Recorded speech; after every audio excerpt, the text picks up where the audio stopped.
கீழே உக்காந்து எந்திரிக்கும் போதெல்லாம் பயங்கரமான ஒரு ஸ்டிஃப்னஸ் இடுப்பில் ஃபீல் பண்ணுறீங்க. கால்கள் அசந்துக்கிற மாதிரி இருக்குது. ஒரு தம் கட்டி தான் எந்திரிக்கிற மாதிரி இருக்குது. ரொம்ப சிரமமாக இருக்குது உட்காந்து எந்திரிச்சாலே அப்படின்னு ஃபீல் பண்ணுறீங்கன்னா இந்த பதிவு உங்களுக்கானது. இந்த மாதிரி உட்காந்து எந்திரிக்கும் போது ஒரு புஷ் கொடுத்து தான் எந்திரிக்கிறோம். ஒருத்தர் சப்போர்ட்டை வச்சு ஒருத்தர் கையை பிடிச்சி ஒரு புஷ் கொடுத்து தான் எந்திரிக்கிற மாதிரி இருக்குது. டாய்லெட் சீட்ஸ்லாம் வெஸ்டர்ன் இந்தியன் எந்த டாய்லெட் சீட்லேயும் உட்காந்து எந்திரிக்க முடியல.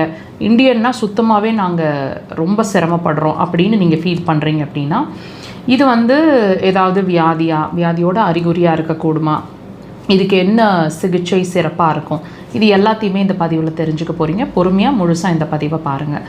இந்த புஷ் கொடுத்து தான் எந்திரிக்கிறோம், இந்த சிரமமாக இருக்குது, வலி இல்லை ஆனால் அந்த ஸ்டிஃப்னஸ் இருக்குது, வலியோட கூடிய ஸ்டிஃப்னஸ் இருக்குது, ஈஸியாக இல்லை எந்திரிக்கிறதுக்கு அப்படின்னு ஃபீல் பண்ணுறீங்க அப்படின்னா நீங்கள் தெரிஞ்சுக்க வேண்டிய விஷயம் அப்படிங்கிறது உங்களோட யூரினரி பிளாடர் வீக்காக இருக்குது அப்படிங்கிறது தான் இந்த இடுப்புக்கு கீழே உங்களோட ஸ்ட்ரெயின், அதாவது சிரமம், டிஸ்கம்ஃபர்ட் நிலையை கொடுக்கறது.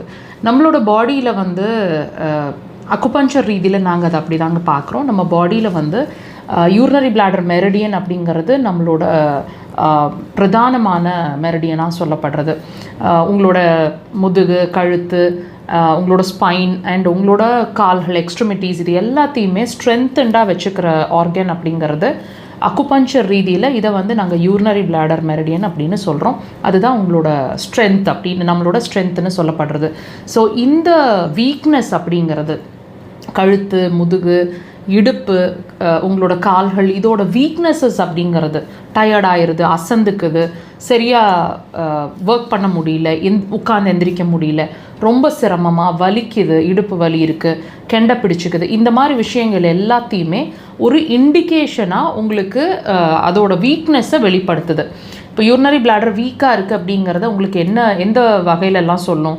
யூரினில் சொல்லும். ஆஃப்கோர்ஸ் யூரின் அதிகமாக போகுது, கம்மியாக போகுது, அடிக்கடி போகுது, அல்லது நிறையா போகுது, அல்லது கம்மியாக, ரொம்ப ஃப்ரீக்வன்சி கம்மியாக இருக்குது, எரிச்சலை கொடுக்குது, யூரின் லீக் ஆகுது, தும்முனா யூரின் லீக் ஆகிடுற மாதிரி இருக்குது, கொஞ்சம் எல்டர்லி மேல் அண்ட் ஃபீமேலாக இருந்தால் ப்ராஸ்டேட் என்லார்ஜ்மெண்ட் அல்லது ப்ரொலாப்சி யூட்ரஸ், இந்த மாதிரி விஷயங்கள், இந்த மாதிரி கர்ப்பப்பை சார்ந்த விஷயங்களும் சொல்லும் அண்ட் உங்களோட நீர் சார்ந்த, அதாவது யூரின் சார்ந்த விஷயங்களையும் சொல்லும்.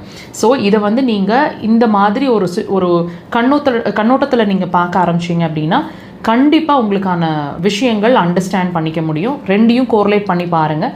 ட்ரீட்மெண்ட் அப்படிங்கிறது அக்குபஞ்சர் சிறந்த தீர்வாக இருக்கும். ஷார்ட் ஸ்பேன்லேயே உங்களோட ஸ்ட்ரென்த்